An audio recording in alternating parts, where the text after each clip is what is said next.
jërëjëf thank you very much mbokk yi nuyu leen sant leen gërëmaat leen bu baax a baax ñu ngi waxtaan ak looy Assane Martin Assane thank you very much ci time bi gis nañ nag recently yéen a ngi engage in ay political activities mooy seen mbootaay bi ñu ne lan moo tax ngeen def loolu and of course loolu leen hope pour achieve National Alliance for Change. waaw jërëjëf Pa again di kontaan di leen nuyu di nuyu sa déglukat yi comme niñ ko dee defee rek amin pour wax ne rek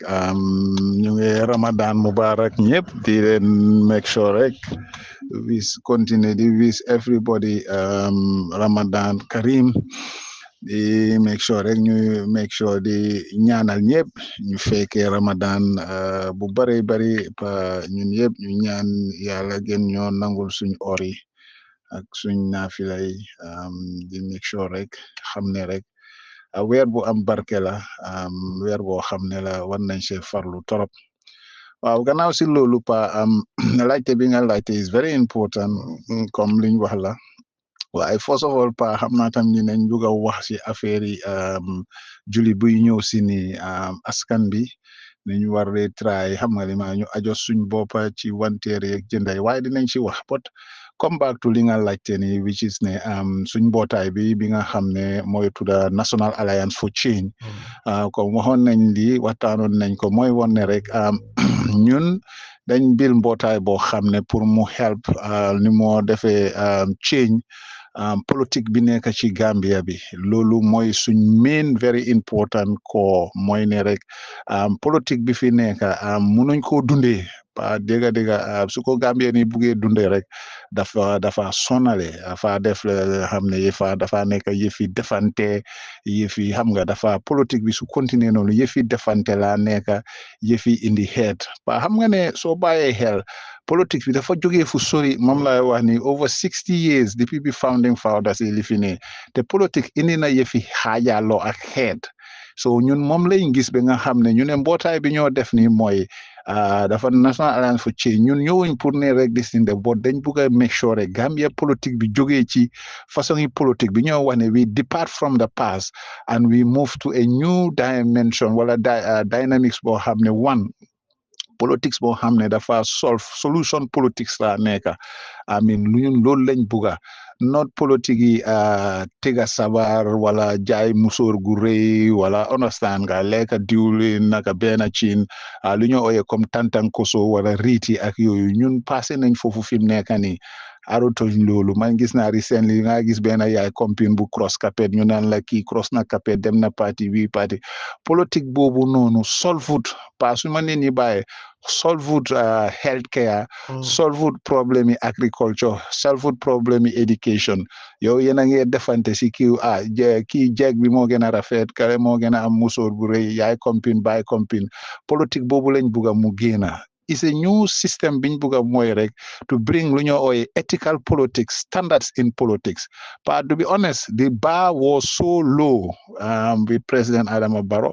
te loolu bi ñoo ñëw 2016 la te ñun luñ gom mooy dañ bugg a elevate suñ politique bi te elevating politique bi moo tax ñu ne ñu build out a movement bi nga xam ne ñu ngi invite tamit more people te ñun parti gën a gàttal ma emphasize loolu Gambian si ñun dañ nekk movement boo xam ne dañoo represent the silence mass in Gambian politics ñun loolu mooy ñi nga xam ne gomuñ partisan politics boo xam ne sonal nañu fi mu nekk nii so ñu ngi build up pour am the silence mass ñi nga xam ne ñooñu Gambia rek moo leen ñor not partisan politics that has been dogging us for the past years or so lii mooy li nga xam ne am na solo trop so ñun kuy liggéey ñun da nga make sure sa politique dafa change but in short li ma bëgg a wax rek mooy oppositions in Gambia they have to reform or the system stays ñun loolu lañ wax either we reform because lii war a ñëw change si nguur bi pa dafa war a nekk loo xam ne lu good dafa nekk si good example ñun duñ ànd ak nit wala duñ ànd ak parti based on rek da nga bugg a change nguur déedéet we made a mistake back then in 2016 te paretuñ pour repeat that mistake so political parties they must be ready to put their house in order or ñun movement si ñoo build nii yëpp ñun we are building up pour make sure rek movement yi ñëw work with the parties or movement yi take over this is the system. Wow. Naka ngeen hopee pour take over using the movements it seems like ne yéen ndax mun nañoo right pour wax ne parti yi daal da ngeen bugg a sideline gars yi ndax da ngeen bugg a include gars yi foo leen toll ci parti. Well, dinañ ami engagements with parties, to be honest. Knowing very well, pa ñun xamoon na loolu ñun back then in 2016 we involved si change bi engineer thing min dañ fi daan or most of these political parties. Why right now we want to deal with the Gambians, which is either independent minded Gambians yoo xam ne they are concerned citizens or they are concerned groups or movements yi nga xam ne they are just for Gambia. Wow, ñun loolu la ñoo dealing with. Why on the stage for the parties it will come, as I just say. Why parties yi te comme li nga wax la ñun parties yi nag lañ xool ñëpp nañ xool Gambia first.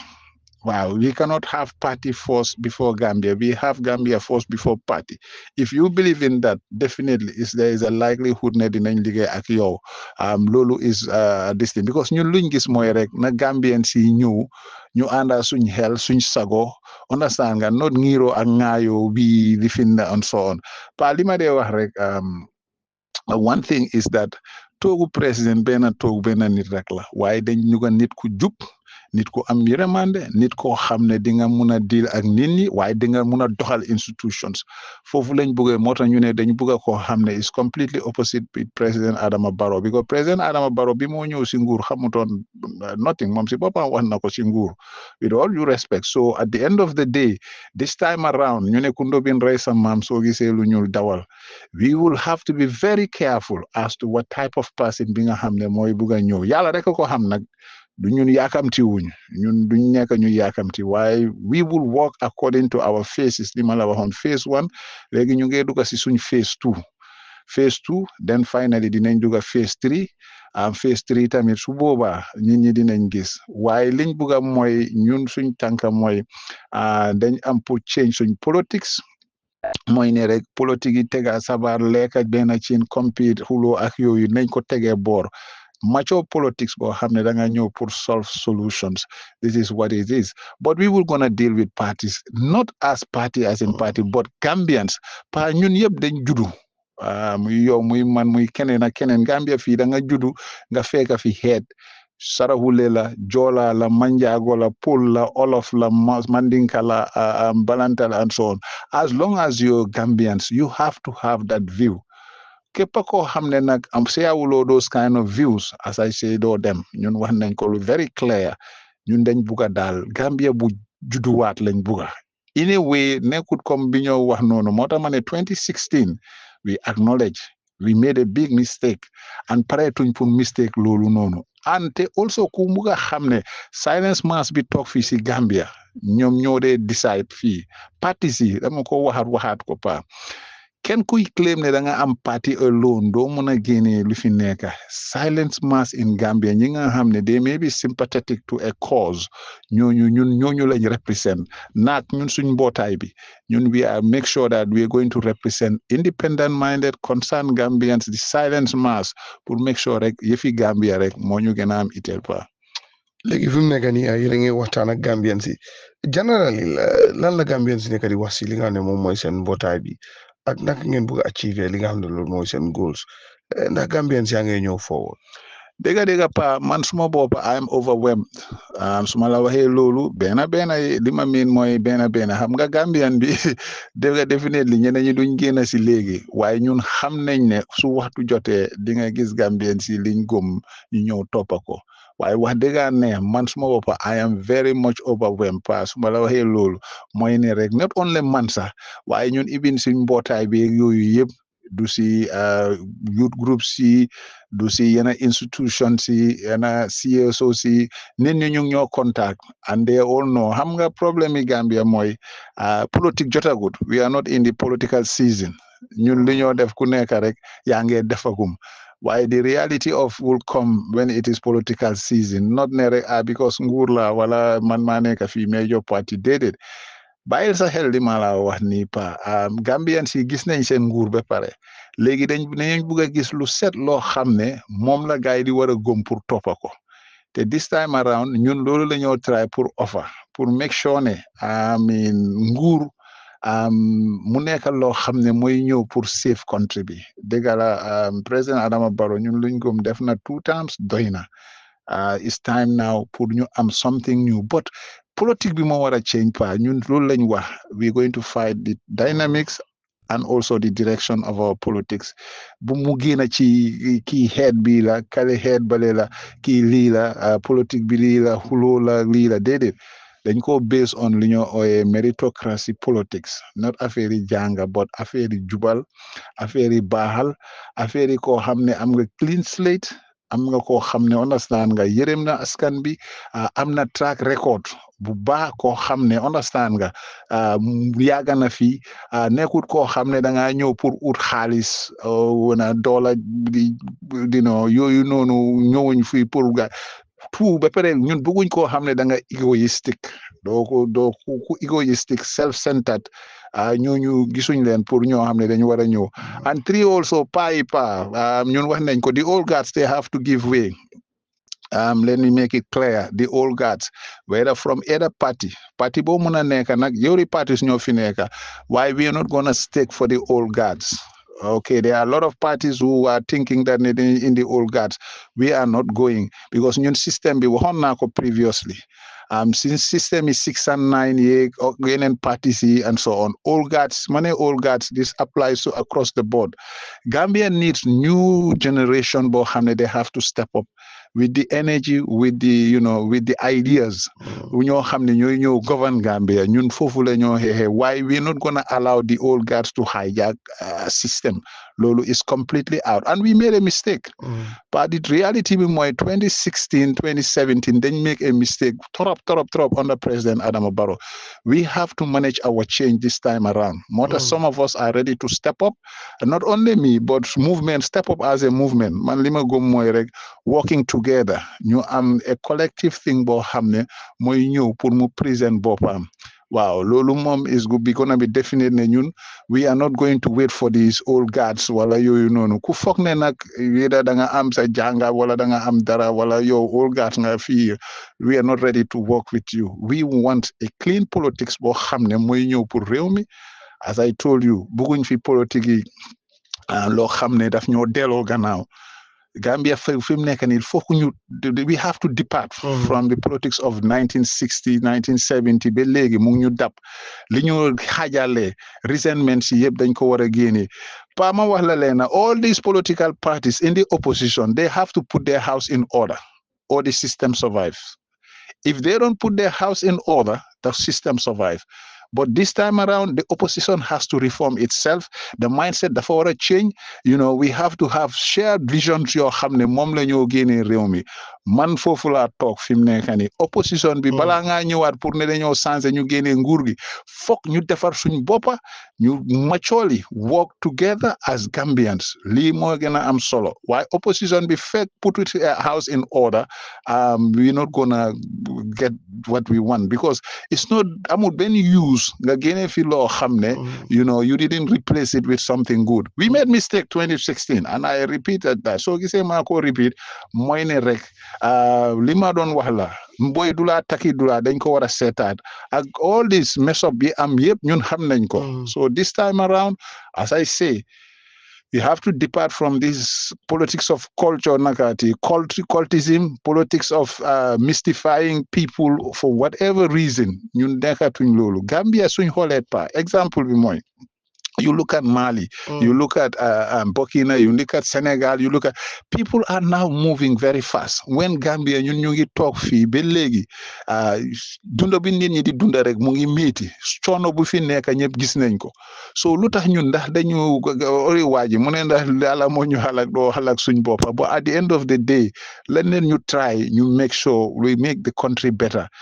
politics of solutions man foofu laa believe mooy ne rek liy defar suma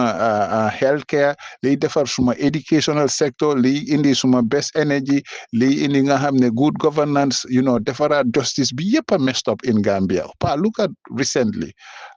suñ fisheries yi understand nga everything has gone down so ñëwee land issue all is in a mess so at the end of the day kenn xamut bopp again so ndax ñun Gambian si mënuñoo toog man ñun amuñ problème de ku bugg a dem doy nga duga doy ku bugg a dem GDC nga dem ku bugg a dem MPP nga dem MPP ku bugg a dem UDP nga dem UDP ñun amuñ problème si loolu de waaye ndañ question people bi whether they have a good judgment pour xam ne movement si ñoo sampa fii ñun loolu lañ bugga ñooy represent the Gambian masses to make sure ne ñi nga xam ne bugguñ partisan politics masses bi nga xam ne bugguñ ko ñoom ñu ñëw liggéey ak ñun ñu mën a génnee Gambia but tamit ruling out we are not ruling out working with the parties definitely because ñun luñ gis mooy not party bi itself but Gambians la ñoo liggéeyal ku ko bugga nag ñu ànda ku ko bugul nag saawaay ñu bàyyi but at the end of the day Gambians yi ñoo war a seetaat seen boppa mënuñoo nekk di dunda ci coono nekk si coono bi ba léegi lan la doy na dara loo xam ne nit deful ko liggéeyi nguur let me say this Yaya Jammeh Jawara nekkoon na fi mu liggéey fu mu Yaya Jammeh ñëw continuer so Yaya Jammeh tamit génn na fi Barrow tamit ñëw na li moo keneen tamit mooy ñëw but this system nguur bu fi nekk moom is a failed government boobu moom wax dëgg ne doy na because xaalis bi yëpp yaxaan nañ ko tasaare nañ ko gis nañ state institutions yu fail like I just say the finance sell nañ suñ assets yi unnecessarily inflation is a total disaster so it's Gambian si da ngeen bugg a duna si coono salaamun xayran ñu amuñ problème so leen da ngeen bugg a génn si léegi njëkkale na xool movement si den ñu door a xool participer Assane thank you very much ci time bi finally loo bugg a dénk Gambians and loo bugg a aat xam ne ne ñu ngi ñoo dem ci li nga xam ne loolu moom mooy korité it's another feast up and down bi ak xale yeeg mag yeeg traffic and everything thank you very much ci time bi appreciate nañ ko baba waaw again dëgg la weeri njërmande la te yéeni weeri jégale la nañ leen ñu raxas xol yi make sure rek comme lu ñu wax la ñun dinañ gën a gaay di gaaganti ak make sure rek ne wanteer yi dina bari fi mu nekk ni family si tamit buñ nekk under too much pressure nañ leen ko jëlee ndanka wanteer gi tamit market bi local council si na gaay make sure ñu arrange wanteer yi bu baax now is the time block traffic be unnecessarily, you lifin ko, particularly the Serekunda area, going also to Banjul Market, going also to Birkama. So it's time now pour ñun yëpp ñu make sure council si nit ñi tamit nañ try ñu apply compromise dëkk bi ñëpp a ko bokka ku nekk fu ñu leen emale ñu emale daaxee sa wërsëg taxul ñu dem block trafic bi ku nekk ser fi nekk loolu tamit dimbalewut so nañ leen ñu try ñu oyofal waaw to make sure tamit ñu jàppalante businessman yi tamit xam nga ñu try ñu wàññi price yi Gambia rek ngay gis price di dem up fii Gambia for the past 2-3 years most of the time dégguloo benn marchandise bu nga xam ne ñëw na down every time rek dafa nekk fu mu nekk wala ñu ko yokk $5 $10 next day so ñu ngi appeal ñun yëpp as Gambians also ñu ngi wish everybody ne Eid Mubarak naka Eid bi ñëw ni muy korité bi ñu yegale ko si jaama ñu fekkee ko si jaama ñu fekkee korité yu bari waaye li ma wax mooy rek council si tamit nañ liggéey police yi tamit ñu liggéey ñu arrange nit ñi ñu about the traffic flow is very very important society dafa war a organize waaye buñ nekk di disorganize Gambia loolu rek nga gis ku nekk serfu la ne ñeneen ñi enu puus yi block yoon bi nag si gaay jóg bu baax a baax waaye kontaan rek to make sure rek anytime ñu ngi leen a ñaax continuer leen liggéey bu rafet bi Gambia moo gën a important ñu defal ko pour xale yi ñëw ëllëg jërëjëf